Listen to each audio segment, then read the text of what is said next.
बिना किसी crash diet के, बिना किसी एक्सरसाइज के अगर अचानक से वजन कम हो रहा है बिना कोई मेहनत किए, तो क्या ये एक लक्षण हो सकता है ओवेरियन कैंसर का? ओवेरियन कैंसर का लक्षण हो सकता है अगर वजन कम हो रहा है। इसका मतलब ये है कि आप खाना नहीं खा पा रही हैं।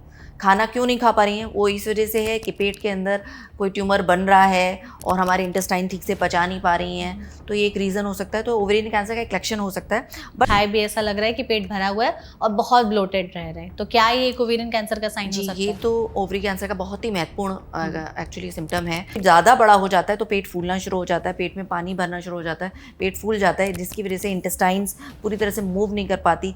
एक और इसमें लक्षण है डॉक्टर कि पेट में दर्द नहीं है बट बहुत प्रेशर फील हो रहा है, ऐसा लग रहा है कि किसी ने पेट पर काफी ज्यादा वजन रख दिया एकदम से, तो ये एक सिम्टम है ओवेरियन कैंसर ये का? भी एक सिम्टम है ओवेरियन कैंसर का, क्योंकि इसमें बड़ा सिस्ट कोई हो गया है या फिर पानी भर गया है, तो आपको प्रेशर फील होगा कि पेट में बहुत प्रेशर फील हो रहा है। कोई महिला की अगर बच्चे नहीं हुए हैं तो उस महिला को रिस्क ओवरी कैंसर का ज़्यादा है। के अंदर इनफर्टिलिटी है, इनफर्टिलिटी का ट्रीटमेंट चला है, उनको इनफर्टिलिटी की दवाइयाँ दी गई हैं, या बच्चे हुए ही नहीं हैं, या फिर एंडोमेट्रियोसिस कई सालों से चल रहा है, उनके अंदर ओवरी कैंसर का रिस्क ज़्यादा होता है। तो ये जो ओरल कॉन्ट्रासेप्टिव पिल्स खाते हैं वो लोग, तो उनमें रिस्क है होने का या नहीं? जो ओरल कॉन्ट्रासेप्टिव पिल खाते हैं और लंबे समय तक ले रहे हैं, 5 साल से ज़्यादा ले रहे हैं, उनका रिस्क काफ़ी कम हो जाता है ओवरी कैंसर का। अच्छा, ये बचाता है ओवरी कैंसर से कि हाँ, अगर ये 3-4 बदलाव दिखाई दे रहे तो शायद शरीर में ओवेरियन कैंसर बनने का जो रिस्क है वो बढ़ रहा है। पहले मैं 2 रोटी लेती थी, अब मैं 1 रोटी खा पाती हूँ। 1 रोटी भी नहीं खा पा रही हूँ, अब आधी रोटी खा पाती हूँ।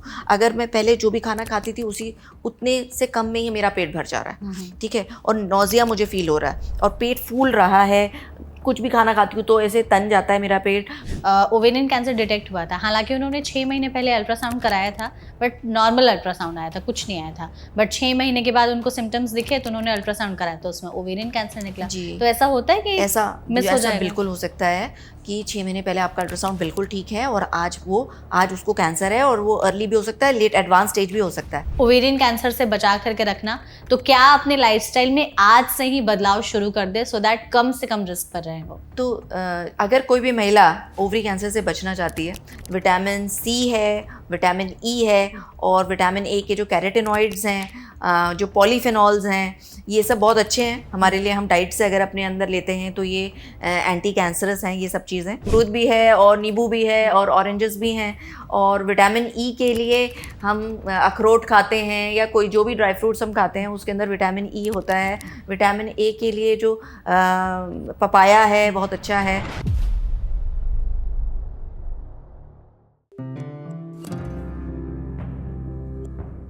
ओवेरियन कैंसर को अक्सर साइलेंट कैंसर कहा जाता है। ऐसा इसलिए क्योंकि शुरुआत में इसके लक्षण पकड़ में नहीं आते और जब तक इसके सिम्टम्स दिखाई देते हैं तब तक बहुत देर हो चुकी होती है और ये जो कैंसर है ये लास्ट स्टेज में पहुंच चुका होता है।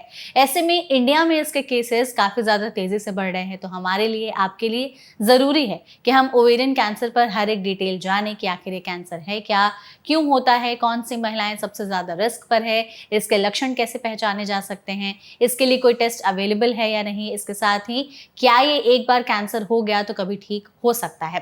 तो आज के इस सेशन में हम ओवेरियन कैंसर पर ही बहुत ही विस्तार से बातचीत करेंगे, जिसके लिए हमारे साथ इस सेशन में एक बहुत ही स्पेशल एक्सपर्ट मौजूद हैं।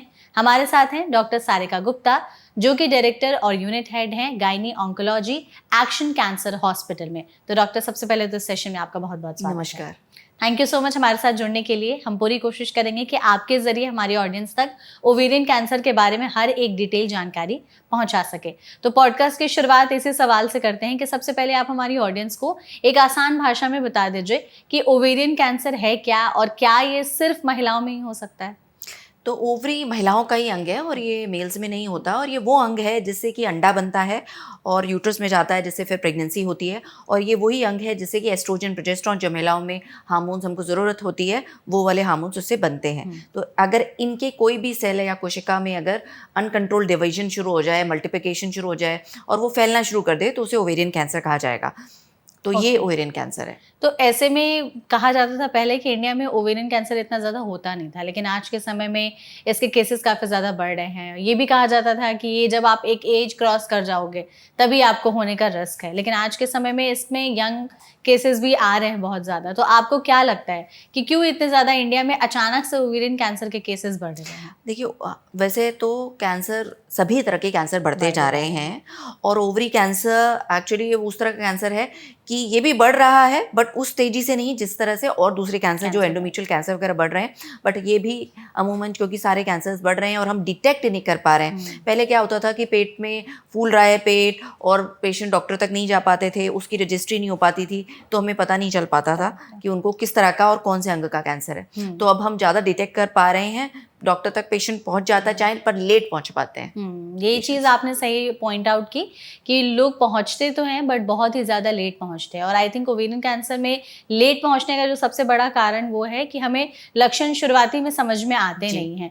तो हमारे पास कुछ लिस्ट ऑफ सिम्टम्स है केस स्टडी के उस तरीके से, तो हम आपसे एक एक करके पूछेंगे कि क्या ये जो लक्षण है ओवेरियन कैंसर के हो सकते हैं, तो आप प्लीज़ बताइएगा। एक केस स्टडी थी कि एक जो महिलाएं थी अचानक से उनका वजन बहुत कम होने लगा। ऐसा भी नहीं कि उन्होंने कोई डाइट फॉलो की या वो बहुत ज़्यादा हैवी एक्सरसाइज कर रही हैं, बिना किसी क्रैश डाइट के, बिना किसी एक्सरसाइज के अगर अचानक से वजन कम हो रहा है बिना कोई मेहनत के, तो क्या ये एक लक्षण हो सकता है ओवेरियन कैंसर का? ओवेरियन कैंसर का लक्षण हो सकता है अगर वजन कम हो रहा है। इसका मतलब ये है कि आप खाना नहीं खा पा रही हैं। खाना क्यों नहीं खा पा रही हैं? वो इस वजह से है कि पेट के अंदर कोई ट्यूमर बन रहा है और हमारे इंटेस्टाइन ठीक से पचा नहीं पा रही हैं, तो ये एक रीज़न हो सकता है। तो ओवेरियन कैंसर का एक लक्षण हो सकता है। बट हर तरह का वेट लॉस जो है ओवरी कैंसर नहीं होता है। कभी कभी आपको कोई इंडाइजेशन हो रहा है, उसकी वजह से भी वेट लॉस हो सकता है आपको। बट अगर सिग्निफिकेंट वेट लॉस है, मतलब आपका वज़न 5% आपका वेट लॉस अगर 2 से 3 महीने में हो रहा है, तो आपको ज़रूर मतलब और बाकी टेस्ट करानी चाहिए, बड़े बड़े टेस्ट कराने चाहिए, क्योंकि इतना ज़्यादा वेट लॉस का मतलब है कोई आपको बड़ी प्रॉब्लम है। ओके। दूसरी केस स्टडी है कि एक 42 साल की लेडी हैं जिनका अचानक से पेट में बहुत ज़्यादा ब्लोटिंग फील हो रही है कि, और पेट बहुत ज़्यादा भरा भरा लग रहा है, बिना कुछ खाए भी ऐसा लग रहा है कि पेट भरा हुआ है और बहुत ब्लोटेड रह रहे हैं। तो क्या ये एक ओवेरियन कैंसर का साइन हो सकता है? ये तो ओवरी कैंसर का बहुत ही महत्वपूर्ण एक्चुअली सिम्टम है, और ये भी लेट आता है क्योंकि जब छोटा होता है कैंसर, क्योंकि ये बहुत गहरा ऑर्गन है हमारे, तो थोड़ा बड़ा होता है पता नहीं चलता। जब ये ज़्यादा बड़ा हो जाता है तो पेट फूलना शुरू हो जाता है, पेट में पानी भरना शुरू हो जाता है, पेट फूल जाता है, जिसकी वजह से इंटेस्टाइन्स पूरी तरह से मूव नहीं कर पाती। पेशेंट को नौजिया भी, जी मिचलाना भी फील हो सकता है, वॉमिटिंग भी हो सकती है, कॉन्स्टिपेशन हो सकता है, और ये जो आपने ब्लोटिंग बोली ये भी हो सकता है। बहुत महत्वपूर्ण कारण है। किसी भी महिला को अगर ये 2 से 3 हफ्ते तक अगर ये सिम्टम रहते हैं और वो मतलब अपनी जो रूटीन दवाइयाँ एंटासिड वगैरह ले रही हैं, डाइजेशन की दवाई ले रही हैं, उससे ठीक नहीं हो रहा, तो तुरंत उनको डॉक्टर के पास जाना चाहिए, आगे के टेस्ट कराने चाहिए। बिल्कुल। एक और इसमें लक्षण है डॉक्टर कि पेट में दर्द नहीं है बट बहुत प्रेशर फील हो रहा है, ऐसा लग रहा है कि किसी ने पेट पर काफी ज्यादा वजन रख दिया एकदम से। तो ये एक सिम्टम है ओवेरियन कैंसर ये का? भी एक सिम्टम है ओवेरियन कैंसर का, क्योंकि इसमें बड़ा सिस्ट कोई हो गया है या फिर पानी भर गया है, तो आपको प्रेशर फील होगा कि पेट में बहुत प्रेशर फील हो रहा है, और ये भी बहुत महत्वपूर्ण सिम्टम है, जो कि ये भी सिम्टम बहुत अर्ली नहीं आता, ये भी लेट ही आता है। करेक्ट है। अच्छा, एक और लक्षण है कि जैसे एक लेडी है अचानक से उनका ऐसा लग रहा है कि पेट फूला हुआ है, उनकी जी भी मिचला रहा है, उल्टी जैसी फीलिंग भी आ रही है और मन एकदम सही नहीं लग रहा है, मतलब एक होता है ना कि ठीक नहीं लग रहा है मन, तो ये क्या एक लक्षण हो सकता है? हाँ, ये सारे जो आपने सिम्टम बता रहे हो, जैसे इंडाइजेशन के हैं या एसिडिटी के, लोग ये कहते हैं गैस बन गई है हमको, तो गैस बननी शुरू हो गई है, 2-3 हफ्ते से गैस बन रही है, इस तरह का सिम्टम जो है, और अगर 2-3 हफ्ते आपको रह रहा है तो ये भी ओवरी कैंसर का सिम्टम हो सकता है। ओके। जैसे पीरियड्स किसी के इरेगुलर हो रहे हैं 2-3 महीने से, मतलब पहले रेगुलर पीरियड्स आ रहे थे बट अचानक से पीरियड्स इरेगुलर रहने लगे हैं और साइकिल भी कम और ज़्यादा हो रही है, तो ये भी एक संकेत है कि शायद कहीं कैंसर तो नहीं पनप रहा है। ज़्यादातर जो ओवरी कैंसर के केसेस हैं वो एपिथेलियल होते हैं वो, और उससे ज़्यादातर जो साइकिल का पैटर्न है वो चेंज नहीं होता, तो पीरियड्स आपको कोई चीज़ पता नहीं चलती, इसीलिए तो साइलेंट कहा जाता है कि पीरियड्स में कोई भी बदलाव आपको नहीं महसूस होता है। बट कुछ ऐसे कैंसर हैं जो कि हार्मोनल होते हैं, तो उनके अंदर हमारी जो यूट्रस के अंदर की झिल्ली है वो मोटी हो जाती है और पीरियड्स हैवी हो जाते हैं। वो ग्रैन्युलोसा सेल ट्यूमर खास तरह का ओवरी कैंसर है जिसमें कि पीरियड संबंधित चेंजेस होते हैं, वरना इसमें पीरियड्स में ज़्यादातर चेंज नहीं होता। अच्छा, इसके अलावा जैसे आपने कहा कि पीरियड्स में बहुत ज़्यादा बदलाव नहीं होते हैं, तो अगर किसी की पीरियड्स नॉर्मल है उसके बावजूद भी क्या उनमें ओवेरियन कैंसर होने के चांसेस हैं?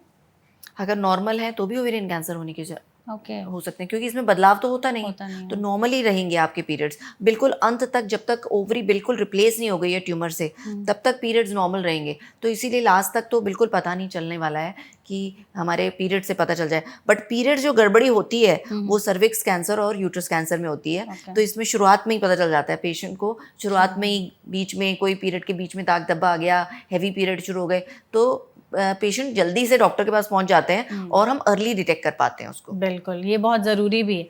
तो अर्ली डिटेक्शन के लिए अगर हम भी चाहते हैं, हमारी ऑडियंस भी चाहती हैं कि ओवेरियन कैंसर को हम कैसे पकड़ें, तो ये तो हमने जो लक्षणों की बात की कि हमारे पास कुछ लिस्ट ऑफ जो लक्षण थे, आपके हिसाब से 4-5 ऐसे क्या क्लासिकल सिम्टम्स शुरुआत में देखे और एडवांस स्टेजेस में देखे ओवेरियन कैंसर के, कि हाँ अगर ये 3-4 बदलाव दिखाई दे रहे तो शायद शरीर में ओवेरियन कैंसर बनने का जो रिस्क है वो बढ़ रहा है? देखिए, जो रिस्क, मैं आपको रिस्क फैक्टर पहले बता देती हूँ, फिर उसके बाद में हम कहेंगे कि हम कैसे उसको पकड़ सकते हैं। रिस्क फैक्टर्स, जिन महिलाओं को ज़्यादा होने के चांसेस होते हैं तो ज़्यादा मतलब सजग रहना चाहिए, उसमें ये है कि 50 वर्ष के बाद ये कैंसर ज़्यादा पाया जाएगा।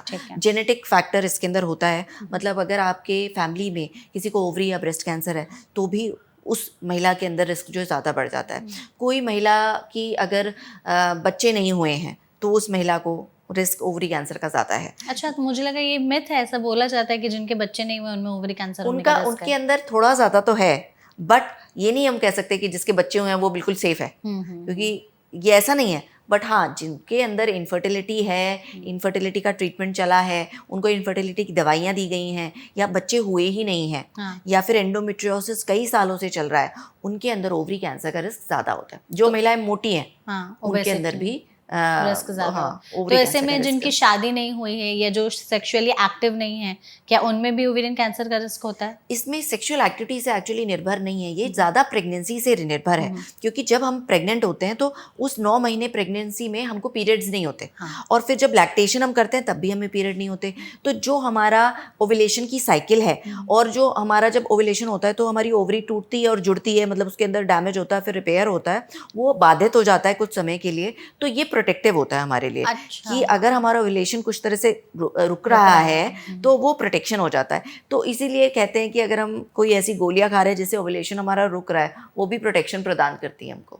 तो ये जो ओरल कॉन्ट्रासेप्टिव पिल्स खाते हैं वो लोग, तो उनमें रिस्क है होने का या नहीं? जो ओरल कॉन्ट्रासेप्टिव पिल खाते हैं और लंबे समय तक ले रहे हैं, 5 साल से ज्यादा ले रहे हैं, उनका रिस्क काफी कम हो जाता है ओवरी कैंसर का। अच्छा, ये बचाता है ओवरी कैंसर से। और किसी कुछ कैंसर का, जैसे कि रिस्क ब्रेस्ट कैंसर का और सर्विक्स कैंसर का रिस्क, जो बर्थ कंट्रोल पिल्स हैं वो थोड़ा सा बढ़ा देती हैं, बट ओवरी कैंसर का ये कम करती हैं। अगर 5 साल से ज़्यादा आप ले रहे हैं, और उसके पीछे का राशनील मैंने आपको बताया है कि हमारा जो ओवुलेशन लगातार महिला का, जब से उसे पीरियड्स आने शुरू हुए हैं मेनार्के से 12 साल से लेके 50 वर्ष तक, हर महीने उसका ओवरी टूटता है और जुड़ता है। तो ऐसे में म्यूटेशन होने का और DNA डैमेज होने का चांस होता है। अगर वो बीच में कुछ समय के लिए हम रोक दें तो उससे देखा गया है कि हमारा ओवरी कैंसर का रिस्क कम होता है। तो जिन्हें पीरियड्स नहीं आते, जो इनफर्टाइल हैं महिलाएं, तो क्या उनमें रिस्क है ओवेरियन कैंसर का?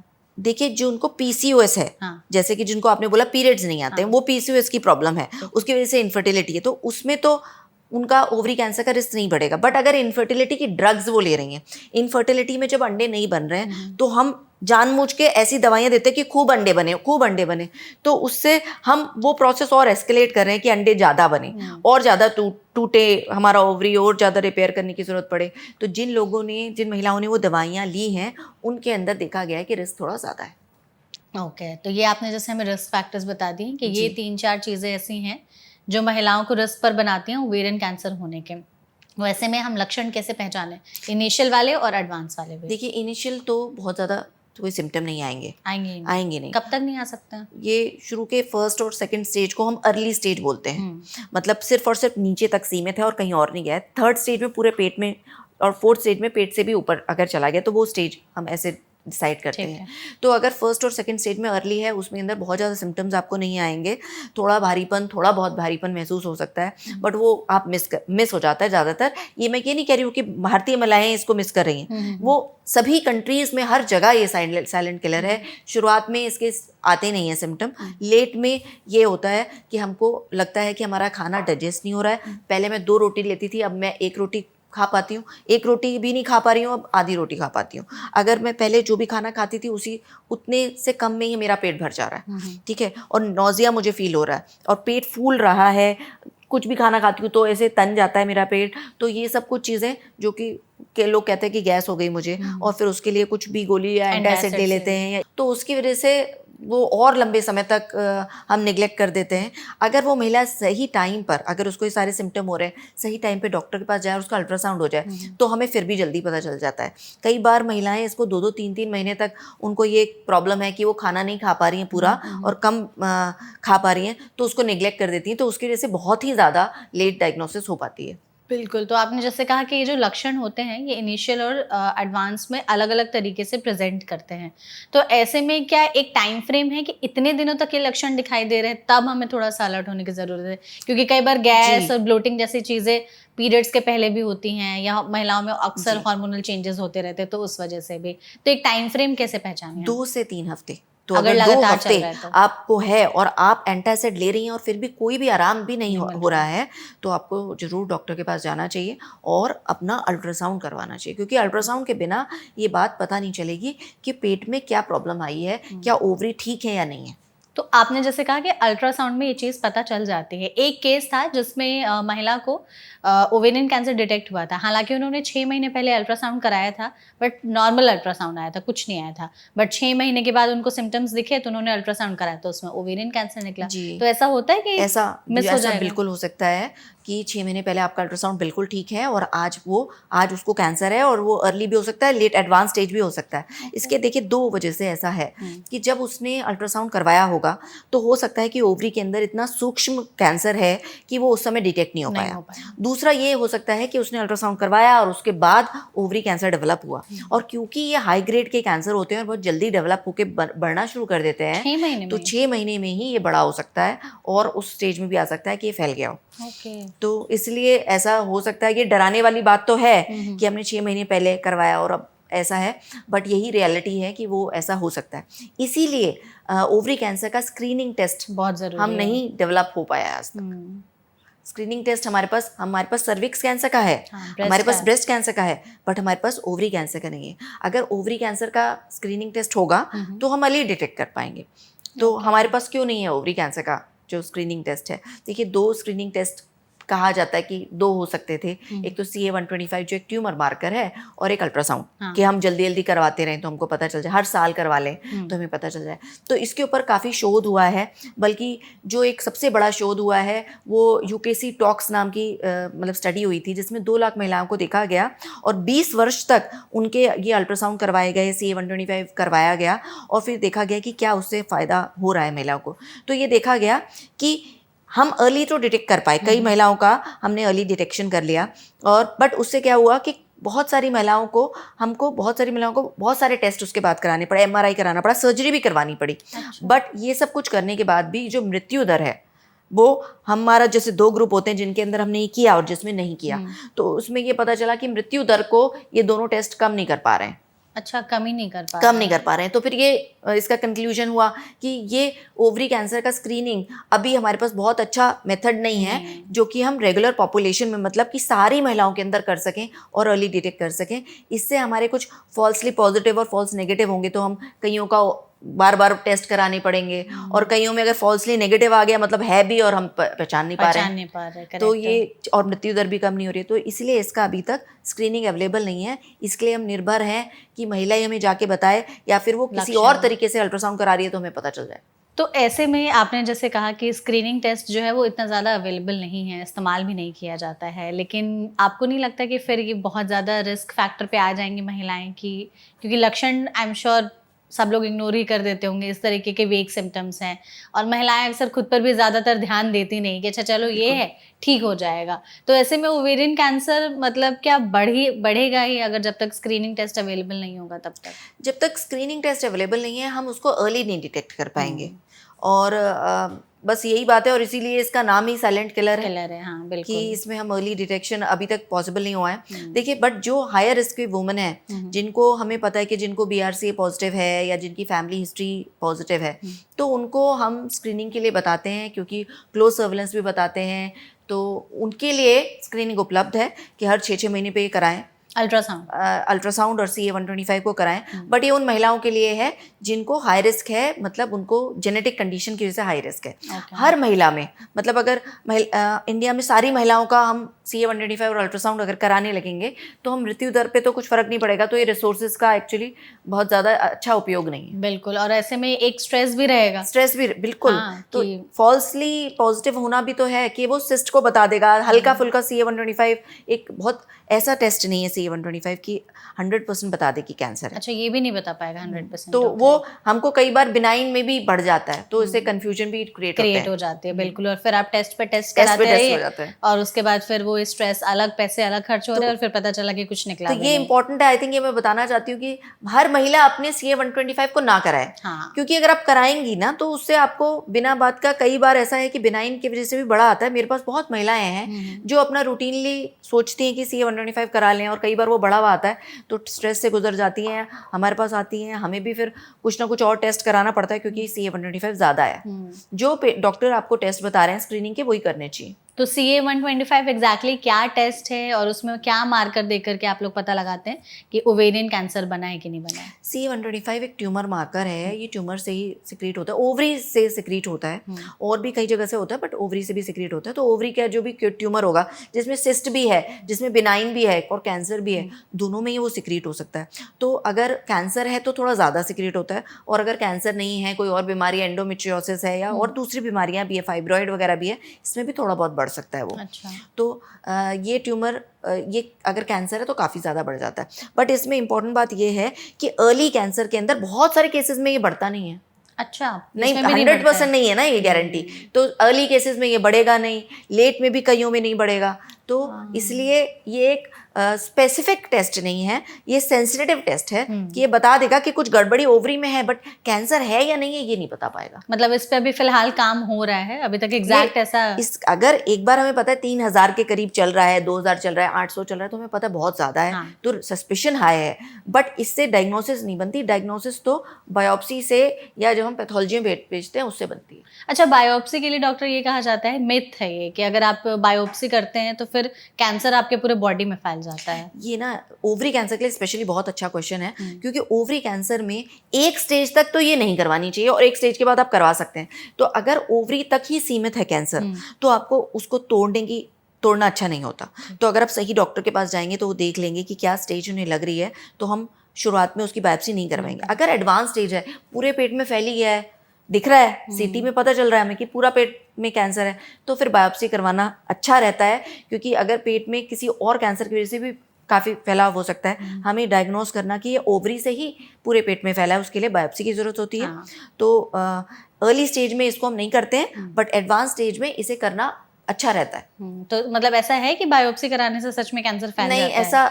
ऐसा है अर्ली स्टेजेस में तो सही डॉक्टर को पता होना चाहिए कि बायोप्सी किस स्टेज में करवानी है। तो यूजुअली मतलब सर्विक्स में और यूट्रस के केस में तो हम अर्ली में भी बायोप्सी करते हैं, बट ओवरी में नहीं करते हैं। ठीक है। तो ओवरी में ये खास बात है, और अगर आप सही डॉक्टर के पास जाएंगे तो उन्हें पता होगा कि ओवरी में अर्ली में नहीं करनी है, लेट में करनी है। बिल्कुल। अच्छा, अगर ओवरी का जो कैंसर है, आपने कहा कि कई बार फैल भी जाता है, तो एक बार हमारी ऑडियंस को ये भी बता दीजिए कि ओवरी का कैंसर ओवरी से निकल के और किन किन ऑर्गन्स में फैल सकता है? ये ओवरी का जो कैंसर है उसको सरफेस एपिथेलियल मैलिग्नेंसी कहा जाता है। मतलब ये सरफेस पे फैलता है। तो अंदर जो पेट की जो सारी तहें हैं, सारी जो सरफेस है, पेरिटोनियम है, उस पे ये फैलता है। तो ओवरी से निकलेगा, फिर ये यूट्रस के ऊपर जा सकता है, फिर ये हमारी जो पेल्विस की नीचे की जो पूरी पेल्विस है उसके ऊपर की सतह पे फिर फैल जाता है।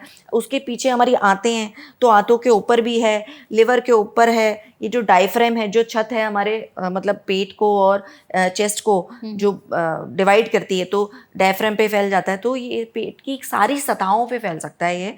और फिर उसके बाद में जब ये उसके ऊपर आता है तो लंग में और उसके ऊपर भी फैल सकता है। अच्छा, तो यहाँ तक ये कैंसर फैल सकता है। तो स्टेजिंग उसी को देख के होती है कि कहाँ तक ये फैला है और एग्जैक्टली किस लेवल तक फैला है। लिम्फ नोड में फैलता है तो उसमें भी इस लेवल की लिम्फ नोड पे है, इस लेवल पे है या उससे ऊपर है, तो उसके हिसाब से भी स्टेजिंग चेंज होती है। तो जो स्टेजेस हैं 4 स्टेजेस ही होते होंगे ओवरी जी, कैंसर जी, के जी। भी, तो स्टेजिंग के हिसाब से फिर ट्रीटमेंट ऑप्शंस क्या क्या अवेलेबल है कि अगर अर्ली स्टेज में डायग्नोस हुआ है तो क्या ट्रीटमेंट देंगे और एडवांस स्टेजेस में डायग्नोस हुआ है तो क्या ट्रीटमेंट देंगे? जो अर्ली स्टेज में डेवलप हुआ है, डिटेक्ट हुआ है, उसको केवल सर्जरी से ही पूरा क्योर हो सकता है वो। अच्छा, अगर 100% क्योर हो सकता है? 90, देखिए 100% किसी भी कैंसर में ये नहीं कहा जाता कि 100% हो गया। हम्म। हम ये कहते हैं कि क्लोज टू 100% कर सकते हैं। अगर बिल्कुल अर्ली स्टेज में आ गई है तो क्लोज टू 100% हम क्योर कर सकते हैं। रिकरेंस का रिस्क फिर भी रहता है, तो हम हमेशा पेशेंट को फॉलोअप के लिए बुलाते बताते रहते हैं। हैं। तो अब स्टेज 1 में और तो मैंने आपको बताया कि सिर्फ सर्जरी से हो सकता है। स्टेज 2 में भी सिर्फ सर्जरी से हो सकता है अगर वो मतलब लो ग्रेड के किस्म के कैंसर्स हैं, तो हम सिर्फ और सिर्फ सर्जरी से कर सकते हैं। इसके बाद तो जो यूजुअली होते हैं वो हाई ग्रेड के कैंसर हैं या लो ग्रेड के भी हैं और 3 एडवांस स्टेजेस में हैं, तो उनकी सर्जरी भी होती है, उनकी कीमोथेरेपी भी होती है, और अगर उनको सिलेक्टेड केसेस के अंदर टारगेटेड थेरेपी भी होती है। और टारगेटेड थेरेपी कई बार जेनेटिक कंडीशन क्या है, HRD की रिपोर्ट है, बहुत सारे जेनेटिक मॉलिक्यूलर टेस्ट से डिसाइड होता है कि इसको कौन सी टारगेटेड थेरेपी देनी है पेशेंट को। तो ऐसा है कि जब ट्रीटमेंट चलता है ओवरी का कैंसर का तो निकाल दिया जाता है वो पार्ट भी? जी, वो निकाल दिया जाता है। और कभी अगर फर्टिलिटी की डिज़ायर होती है पेशेंट को, या इस तरह के कैंसर्स हैं, कुछ जर्म सेल ट्यूमर्स या लो ग्रेड के कैंसर्स हैं, तो उसमें दूसरी ओवरी को बचाया भी जा सकता है। फर्टिलिटी स्पेयरिंग सर्जरी भी हो सकती है। बट अगर हाई ग्रेड है तो यूजुअली हम ओवरी को दूसरी ओवरी को बचाने में रिस्क रहता है, तो उसमें हम यूट्रस और ओवरी दोनों ही निकाल देते हैं। दोनों ही निकल जाता है क्योंकि अगर कहा high जाता grade है कि cancer बच्चेदानी भी निकल गई और फिर जी, वो भी निकल गई। जी। तो उसके बाद फिर ऐसा होता है कि अगर एक बार ओवरियन कैंसर हो गया, ट्रीटमेंट हो गया, ओवरीज और बच्चेदानी दोनों निकल गए, तो फिर से कैंसर वापस आ सकता है या नहीं आ सकता? सब कुछ सर्जरी होने के बाद, कीमोथेरेपी होने के बाद, पूरा ट्रीटमेंट खत्म होने के बाद भी कैंसर वापस आ सकता है। और ये इस पे डिपेंड करेगा क्या रिस्क है आपका रिकरेंस का, कि कौन से स्टेज में आपका डिटेक्ट हुआ था, और बायोलॉजी ऑफ ट्यूमर क्या है, मतलब कितना अग्रेसिव आपका कैंसर था, कितना हमारी दवाइयाँ उस पर काम की हैं। तो ये बहुत चीज़ों पे डिपेंड होता है कि कितने % चांस है आपका रिकरेंस का। बट सारा इलाज के बाद भी वापस आ सकता है। क्या रिस्क है वो आपके डॉक्टर बताएंगे कि आपको स्पेशली क्या, मतलब उस पेशेंट का इंडिविजुअल रिस्क क्या हो सकता है। तो एक बार अगर ओवेरियन कैंसर हो गया तो क्या फिर वो महिला कभी बच्चे पैदा कर सकती है या नहीं? जिन पेशेंट्स के अंदर हमने फर्टिलिटी को सेव किया है, मतलब ओवरी को सेव किया है, या फिर सर्जरी से पहले या कीमोथेरेपी देने से पहले हमने उसको एग्स को फ्रीज करके रख लिया है, तो वो बच्चे पैदा कर सकती हैं। तो ऐसा नहीं है। ज़्यादातर जो कम उम्र की महिलाओं को होता है वो जर्म सेल ट्यूमर होता है। कई छोटी लड़कियों को, अडोलेसेंट गर्ल्स को, 20 साल की लड़की को भी ओवरी कैंसर हो सकता है, बट वो जर्म सेल ट्यूमर होते हैं जिसमें हम दूसरी ओवरी को अमून बचा ही लेते हैं, और वो आराम से प्रेगनेंसी करती हैं और उनका सर्वाइवल बहुत अच्छा होता है। तो ये कर सकते हैं, फर्टिलिटी स्पेयर हो सकती है ओवरी कैंसर में भी। लेकिन अगर दोनों ही ओवरीज अफेक्टेड हैं तो फिर तो ज़रूर निकालनी पड़ेंगी, दोनों ओवरीज निकालनी पड़ती हैं। और अगर महिला को हम फिर ये बोल सकते हैं कि वो सरोगेसी की तरफ जा सकती हैं आगे, या अडॉप्शन कर सकती हैं। ये वाला फिर उनके पास ऑप्शन अवेलेबल होता है। तो ऐसे में कुछ हम रिस्क फैक्टर्स पे और बात करते हैं, क्योंकि आजकल जैसे हमारी एनवायरनमेंट और लाइफस्टाइल हो चुकी है, तो क्या जिस हिसाब का हमारा खान पान बदला है, हमारे खान पान में प्रोसेस्ड फूड्स का चलन, फ्रोजन फूड्स का चलन बहुत ज़्यादा, अल्ट्रा प्रोसेस्ड फूड्स, ये सब एक रिस्क फैक्टर हैं ओवेरियन कैंसर होने के? ये ना हर कैंसर के लिए रिस्क फैक्टर हैं, और ओवरी कैंसर के लिए भी रिस्क फैक्टर हैं, जिसमें कि आपने बताया कि ये प्रोसेस्ड फूड है या मीट है या रेड मीट है, और आपने जैसे कि स्नैक्स होते हैं, अल्ट्रा प्रोसेस्ड स्नैक्स हैं, या फिर फ्रोजन फ्रूट तो मैं बाद में लाऊंगी, पहले लाऊंगी जो रेडी टू ईट ही आते हैं, ये 1 मिनट में आप गर्म कर सकते खा सकते हैं। इन सब चीज़ों में प्रिजर्वेटिव्स और कार्सिनोजेंस होते हैं, ये इन्फ्लेमेशन बढ़ाते हैं, फ्री रेडिकल्स बढ़ाते हैं जो DNA डैमेज कर सकती हैं। और जो पाम ऑयल, आजकल फैट्स भी, जैसे कि पाम ऑयल, ट्रांस फैट्स है, रिफाइंड फैट्स हैं, या हाइड्रोजनेटेड फैट्स, ये सब आपको अगर आप प्रोसेस्ड कोई भी स्नैक्स उठाएंगे उसमें सब मिलेगा आपको, हाइड्रोजनेटेड फैट्स, ट्रांस फैट्स सब मिल जाएगा। और इससे उसी रीजंस की वजह से कि ये फ्री रेडिकल्स बढ़ाते हैं और कार्सिनोजेनिक भी सब्सटेंसेस इसमें होते हैं, ये DNA डैमेज करके कैंसर को बढ़ावा देते हैं। अभी आपने जो बताया कि वज़न बढ़ जाए, इन सब चीज़ों खाने से अगर सेडेंटरी लाइफस्टाइल से वज़न बढ़ता है, तो वज़न बढ़ने से भी बहुत सारे कैंसर्स हैं जो बढ़ते हैं, जिसमें ओवरी कैंसर भी है। एग्जैक्टली। आपने जैसे कहा कि पाम ऑयल का कंजप्शन जो है काफ़ी ज़्यादा बढ़ भी रहा है, और इन प्रोसेस्ड फूड्स में सबसे ज़्यादा पाम ऑयल का इस्तेमाल किया जाता है। इसको प्रिजर्व करने के लिए कई बार बहुत ज़्यादा नमक का भी इस्तेमाल किया जाता जाता हाँ जी। है, चीनी भी बहुत ज़्यादा आजकल लोग जिस हिसाब से हिडन शुगर के फॉर्म्स आ रहे हैं, जी। तो ये सारी चीज़ें भी है रिस्क फैक्टर ओवेरियन कैंसर को तो बढ़ाने शुगर भी अगर आप ज़्यादा लेंगे तो उससे वेट बढ़ेगा हाँ। और उसकी वजह से बहुत सारे कैंसर्स बढ़ जाते हैं। तो इसके पीछे भी सेम ही है कि अगर शुगर आप ले रहे हैं और तो वज़न तो बढ़ेगा ही। करेक्ट। हाँ। अच्छा, हमारे जैसे जो बर्तन हम इस्तेमाल करते हैं तो प्लास्टिक का कंटेनर जो है आजकल बहुत ही ज़्यादा चलन में है। आजकल माइक्रोवेव में भी गर्म करने के लिए जी। वैसे वाले प्लास्टिक कंटेनर्स हाँ आ जी। रहे हैं that are microwave air fryer safe हाँ हैं जी, वो हाँ जी। सारे। तो क्या माइक्रो प्लास्टिक की वजह से भी कैंसर बढ़ सकता है, ओवेरियन कैंसर? देखिए, माइक्रोप्लास्टिक ये तो शोध में आ चुका है कि हमारी सारी बॉडी में, ब्लड में, ब्रेन में, सब जगह माइक्रोप्लास्टिक्स को अगर टेस्ट किया जाता है तो मिलते हैं। क्योंकि अभी हमारे पानी में, सब चीज़ों में वो आ गया है, क्योंकि हाँ। हमारी सॉइल वगैरह में भी चले गए। इसका कोई सीधा संबंध डायरेक्ट तो नहीं देखा गया है कैंसर के साथ, बट ये तो फिर भी मैं कहूँगी कि आप माइक्रोवेव अगर कर रहे हैं तो प्लास्टिक यूज़ ना करें, क्योंकि उससे सिर्फ ग्लास के बर्तन ही यूज़ करेंगे ज़्यादा बेटर है, क्योंकि उससे माइक्रोप्लास्टिक्स तो जाएंगे बॉडी खाने में के अंदर और जाएंगे। हम खाएंगे तो उससे हार्मोनल इम्बैलेंस, तो शोध में पता चला है कि माइक्रोप्लास्टिक्स अगर हम लेते हैं तो हार्मोनल इम्बैलेंस होता है, अल्जाइमर्स डिजीज होती है, ये सब कुछ चीज़ तो शोध में आ चुका है, बट डायरेक्ट लिंक कैंसर से नहीं आया। ओके। अच्छा, एल्यूमिनियम का भी जो एल्यूमिनियम के बर्तन इस्तेमाल किए जाते हैं या एल्यूमिनियम फॉयल हो गया, सिल्वर फॉयल हो गया जिसमें हम खाना रैप करके देते हैं, तो ये भी हैं कैंसर बढ़ाने के रिस्क पर? देखिए, रिसर्च में तो ये आया है कि ये इनर्ट है एल्यूमिनियम, और हमारी बॉडी में जितना ये फॉइल से और खाना बनाने के समय अगर हम खाएंगे तो उतना कैंसर को डायरेक्टली उसने इम्पैक्ट नहीं किया है। जबकि मैंने कई पॉडकास्ट में देखा है कि कुछ लोग पॉडकास्टर बोलते हैं कि एल्यूमिनियम के में नहीं खाइए, बट डायरेक्ट रिसर्च में एविडेंस कोई नहीं है कि आप एल्यूमिनियम के बर्तन में ना बनाएं। बट ये है कि अगर आप एल्यूमिनियम के बर्तन में कोई खट्टा खाना बना रहे हैं तो एसिड जिसमें है तो उससे ज़्यादा क्वांटिटी के अंदर आपके अंदर एल्यूमिनियम जाएगा तो अच्छी बात नहीं है। और अगर एल्यूमिनियम के बर्तन में कुछ मिलावट कर रखी है, कोई हैवी मेटल है तो वो हैवी मेटल चलेगा तो वो नुकसानदायक हो सकता है। तो अगर कोशिश करें कि ना अवॉइड करें, और अगर नहीं आप यूज़ कर रहे हैं तो आप उसके अंदर मतलब एसिडिक चीज़ें, नींबू और खटाई वगैरह यूज़ ना करें।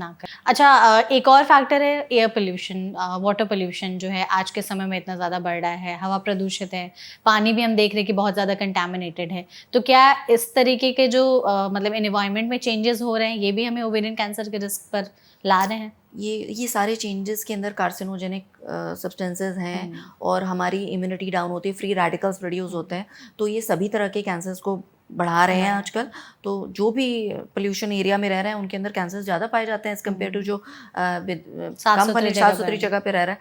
तो ये तो एक बहुत बड़ा रिस्क फैक्टर है जो लोग रहते हैं उस जगह पे। बिल्कुल।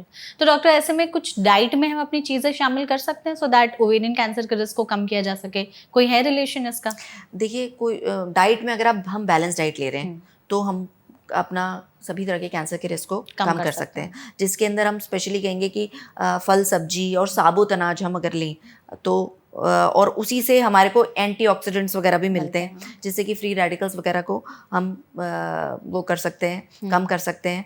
और जो मीट है वो प्रोसेस्ड मीट और रेड मीट ना लें, इस तरह की चीज़ ना लें। और अगर हम ऑयल वगैरह यूज़ कर रहे हैं तो उसके अंदर हम कोल्ड प्रेस्ड, मतलब जो पुरानी तकनीक से जो तेल निकाला जाता था जिसमें पीनट ऑयल है या मस्टर्ड ऑयल है, इस तरह के अलग अलग बदल बदल के हम यूज़ करें तो उससे हमारा का जो बैलेंस डाइट अगर हम लेंगे तो, और एक्सरसाइज बहुत ज़रूरी है, स्ट्रेस कम करना बहुत ज़रूरी है।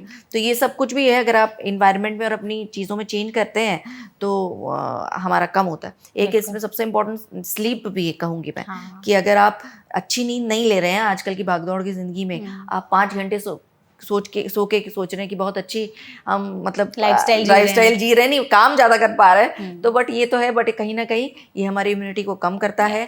और जो रिसर्च में पता चला है कि इससे कैंसर का रिस्क बढ़ जाता है कम सोने से, और जो स्पेशली रात को जो लोग काम करते हैं और दिन में सोते हैं, अच्छा नाइट शिफ्ट वाले उनके अंदर कैंसर ज़्यादा मिला।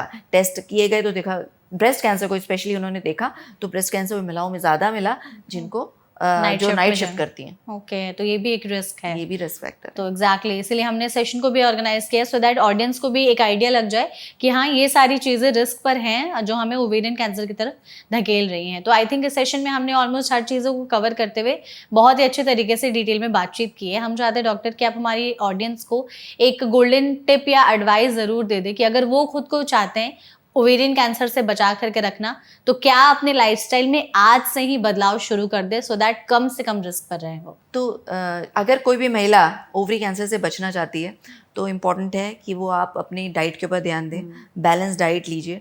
मैं विटामिन के बारे में मैंने नहीं बोला अभी तक। विटामिन सी है, विटामिन ई है, और विटामिन ए के जो कैरोटीनॉइड्स हैं, जो पॉलीफेनॉल्स हैं, ये सब बहुत अच्छे हैं हमारे लिए। हम डाइट से अगर अपने अंदर लेते हैं तो ये एंटी कैंसरस हैं ये सब चीज़ें। क्या क्या है डाइटरी सोर्सेज, एक बार वो भी बता दो। विटामिन सी के अंदर सारे खट्टी चीज़ें हैं जिसमें कि अमरूद भी है और नींबू भी है और ऑरेंजेस भी हैं। और विटामिन ई के लिए हम अखरोट खाते हैं या कोई जो भी ड्राई फ्रूट्स हम खाते हैं उसके अंदर विटामिन ई होता है। विटामिन ए के लिए जो पपाया है बहुत अच्छा है। तो ये तो विटामिन्स हैं अगर हम जो हमें सब्जी और फलों से मिल जाएंगे। और जो हम अनाज खाते हैं वो हम अलग अलग अनाज को अगर हम लें और साबुत अनाज लें तो वो बेस्ट है हमारे लिए। एक्सरसाइज ज़रूर रोज़ करें, जिसमें कि महिलाओं के लिए स्पेशली इंपॉर्टेंट है कि वो वेट ट्रेनिंग भी करें, वॉकिंग और कार्डियो तो करें ही करें, वेट ट्रेनिंग भी करें। कैल्शियम उनके लिए बहुत ज़रूरी है। तो ये सब चीज़ों का ध्यान रखें, स्ट्रेस कम करें, अपने ऊपर ध्यान दें, अपने जो छोटे छोटे सिम्टम्स हमारे अंदर आते हैं उसको इग्नोर बिल्कुल भी ना करें। और जो स्क्रीनिंग टेस्ट महिलाओं के लिए हैं हमारे पास जिनको हम बचा सकते हैं, मैमोग्राफी और पैप स्मीयर, वो करवाएं। जबकि मैं ये नहीं कह रही हूँ कि मैमोग्राफी और पैप स्मीयर से ओवरी कैंसर बचता है, बट वो टेस्ट अवेलेबल हैं, एटलीस्ट उनसे तो हम बचाव कर सकते हैं। और रूटीनली मैं ये कहूँगी कि आप अपने डॉक्टर के से मिलें साल में एक बार, जिससे कि वो आपकी जो स्पेसिफिक सिम्टम्स हैं और परेशानियाँ जान के आपको और अच्छी सलाह दे सकें। बिल्कुल, एग्जैक्टली। तो हम भी यही चाहेंगे कि इस पॉडकास्ट के जरिए हमारी ऑडियंस इन सब चीज़ों को फॉलो करे सो दैट ओवरी कैंसर के रिस्क को वो कम से कम कर सके। और अगर कुछ लक्षण दिखाई भी दे रहे हैं तो समय रहते उसका इलाज करा करके और वो सही हो सकें। Thank you so much doctor हमारे साथ इस सेशन में जुड़ने के लिए। I hope you enjoyed the session. जी बिल्कुल, thank you so much. And audience, thank you so much कि आपने इस वीडियो को यहाँ तक देखा। इसे शेयर ज़रूर करेगा, स्पेशली उन महिलाओं के साथ जो आपको लग रहा है कि ऐसी लाइफस्टाइल जी रही हैं जिनमें कैंसर होने का रिस्क ज़्यादा है। इसके अलावा आप अपने फैमिली और फ्रेंड्स के साथ भी उस वीडियो को ज़रूर शेयर करेगा ताकि उन तक ओवरी कैंसर से रिलेटेड हर एक जानकारी पहुँचे। हमने इस पॉडकास्ट में बहुत ही डिटेल बातचीत की है। इसके अलावा भी अगर आपके मन में कोई और सवाल रह गए हो तो कमेंट सेक्शन के जरिए आप हमसे पूछ सकते हैं। हम पूरी कोशिश करेंगे डॉक्टर के जरिए ही उन सभी सवालों के जवाब देने के। ऐसे और भी हेल्थ पॉडकास्ट के लिए फॉलो करते रहिए NBT लाइव। Thank you.